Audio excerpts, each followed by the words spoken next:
নারকেলডাঙ্গার পর মাত্র কয়েক ঘন্টা ফের একবার অগ্নিকাণ্ডের ঘটনা এই শহরে। এবার তারাতলা। গতকাল কেপিটি কলোনিতে বিধ্বংসী আগুন লাগে, পুড়ে ছাই হয়ে যায় অন্তত 25টি ঝুপড়ি। সর্বস্ব হারিয়ে রীতিমতো হাহাকার করছেন সেখানকার মানুষ। সরাসরি আপনাদের নিয়ে যাবো, আমাদের প্রতিনিধি ব্রতদীপ ভট্টাচার্য রয়েছেন আমাদের সঙ্গে। ব্রতদীপ, একেবারে মাত্র দিন তিনেক আগেই আমরা দেখলাম ভয়াবহ ছবি নারকেলডাঙ্গা, আর এবার তারাতলা। কিভাবে আগুন লাগে?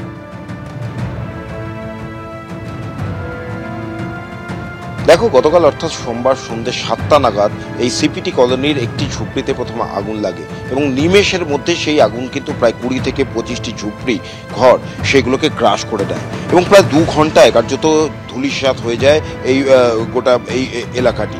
প্রায় 20 থেকে 25টি পরিবার এখানে বসবাস করত এবং তারা কোনো মতে পালিয়ে প্রাণে বেঁচেছিলেন। একের পর এক সিলিন্ডার বিস্ফোরণ হতে থাকে। আমি একটু কথা বলবো এই এলাকারই বাসিন্দাদের সঙ্গে। আগুনটা ঠিক প্রথম কোন জায়গায় লেগেছে? প্রথম আগুনটা এখানটা লাগে। এইখানটা লাগার পরে আমাদের কিছু সহকর্মীরা সব মিলিয়ে আমরা নেভাতে মানে গ্যাস সিলিন্ডার তখন ভাস্ট করে যায় খুবই। পুরো দৃশ্যটা যেন আগুনটা ছড়িয়ে যায়, এইটা পরে একটা ঘর পুরো আগুন লেগে যায়। তখন আমরা সব নিজে পালাতে সেকেন্ড ঘর থেকে দেখি 5 মিনিটের অন্তর ফের একটা গ্যাস সিলিন্ডার ভাস্ট করে। ওই আগুনটা পুরো চারদিকে ছড়িয়ে যায়। মানে সব লোকেরা আমরা চিল্লি সবাইকে বার করা হলো কি সব নিজে বেরিয়ে যাও। জিনিসপত্র আমরা একটাও জিনিস কেউ বার করতে পারলাম না। লোক যেরকম ভাবে নিজের নিয়ে পালি যে বাঁচলো, ওইটাই সব লোকরা নিজেই বেঁচেছে। ঘর বাড়ি তো সব পুরো ছাই হয়ে গেছে, এখন থাকবেন কোথায়? আমাদের যে কাউন্সিলর সাহেব আনোয়ার খানজি বলেছেন কি আমরা এখানে টেন্ট বানিয়ে এখন রাখবো, কারণ আমরা বানিয়ে দেবো। ববি হাকিম নিজেও কালকে এসেছিল, বলে আমি কোনো ব্যবস্থা নিচ্ছি, খুবই রিসেন্ট। लेकिन আমরা 1-2 দিন ব্যবস্থার মধ্যে লেগে আছি। আপনাদের তখন খাওয়া দাওয়ার সব আমাদের আনোয়ার খান সাহেব বলেছেন করব। সকাল থেকে আমাদের টিফিন দেওয়া হলো, বিস্কিট ফিস্কিট সব দেওয়া হয়েছে। অর্থাৎ কুসুমিতে শুনতেই পেলে যে একেবারে সর্বস্ব হারিয়ে ফেলেছেন এই বাড়ির বাসিন্দারা, এই ঝুপড়ির বাসিন্দারা। এবং সেই অসহায় ছবিটা আমার সহকর্মী সন্দীপ সাধুকা তুলে ধরছে যে এই একেবারে ধ্বংসাবশেষের মধ্যে থেকে কিছুটা সহায়, কিছুটা সম্বল যদি আরো পাওয়া যায় সেই খোঁজারই এখন চেষ্টা করছেন।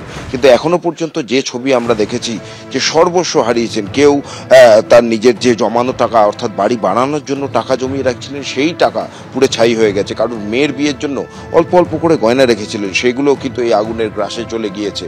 কারোর সার্টিফিকেট, কারোর পরীক্ষার অ্যাডমিট কার্ড, কারোর বই, এভাবেই কিন্তু গোটা এই যে এলাকা দেখতে পাচ্ছ প্রায় 20 থেকে 25টি ঝুপড়ি ছিল এখানে। গতকাল রাতে 2 ঘন্টায় সব কিছু শেষ হয়ে গিয়েছে।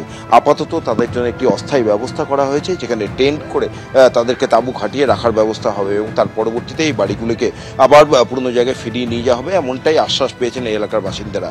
কিন্তু যারা সর্বস্ব হারিয়েছেন, কারোর মেডিকেল সার্টিফিকেট, কারোর পরীক্ষার অ্যাডমিট কার্ড, তারা এখন কি করবেন সে ভেবেই তারা কুল পাচ্ছেন না। এবং সবথেকে বড় কথা, আগুনটা লাগলো কিভাবে? ঠিক যেখানে আগুন লেগেছিল, প্রথম আমি আরেকবার একটু ছবিটা দেখাতে বলবো সন্দীপকে। এই যে গাছ দেখতে পাচ্ছ, এই গাছের নিচে যে ঝুপড়ি ছিল সেখানেই প্রথম আগুন লাগে। এখানকার স্থানীয়রা তারা জল নিয়ে এসে সে আগুনকে নিয়ন্ত্রণ করার চেষ্টা করেন, কিন্তু তারা পারেননি। যেহেতু গোটা এই এলাকায় যে কটা ঝুপড়ি ছিল প্রত্যেকটাই দাহ্য পদার্থ দিয়ে তৈরি এবং একের পর এক ঝুপড়িতে সে আগুন ছড়িয়ে পড়তে থাকে। দমকল যতক্ষণে এসে পৌঁছেছে ততক্ষণে কিন্তু প্রায় গোটা এই এলাকাটি প্রায় 20-25টি ঝুপড়ির অধিকাংশই আগুনের গ্রাসে চলে গিয়েছে এবং নিমেষের মধ্যে একের পর এক গ্যাস সিলিন্ডার বিস্ফোরণ, যা কিন্তু পরিস্থিতিকে আরো জটিল করে তুলেছিল। এবং চোখের সামনে নিজেদের সব কিছু পুরো ছাই হয়ে যেতে দেখেছেন এই সিপিটি কলোনির এই যে ঝুপড়ির বাসিন্দারা। এখন তারা কি করবেন, কোথায় থাকবেন এবং ভবিষ্যতে বা কি হবে? যাদের শিশুরা রয়েছে, সন্তানরা রয়েছে, যাদের সমস্ত সার্টিফিকেট, আধার কার্ড থেকে শুরু করে সব কিছু পুরো ছাই হয়ে গিয়েছে এবং স্কুলের যে সমস্ত সার্টিফিকেট সে সমস্ত গেছে, কারোর কলেজের সার্টিফিকেট, তারাই বা কি করবেন সেসব নিয়ে কিন্তু এখন তারা দুশ্চিন্তায় রয়েছেন। যদিও তাদের যেটা বক্তব্য যে তারা আশ্বাস পেয়েছেন, কিন্তু একেবারে শেষ পর্যন্ত আশ্বাস কতটা বাস্তবায়িত হবে সেটাই দেখার।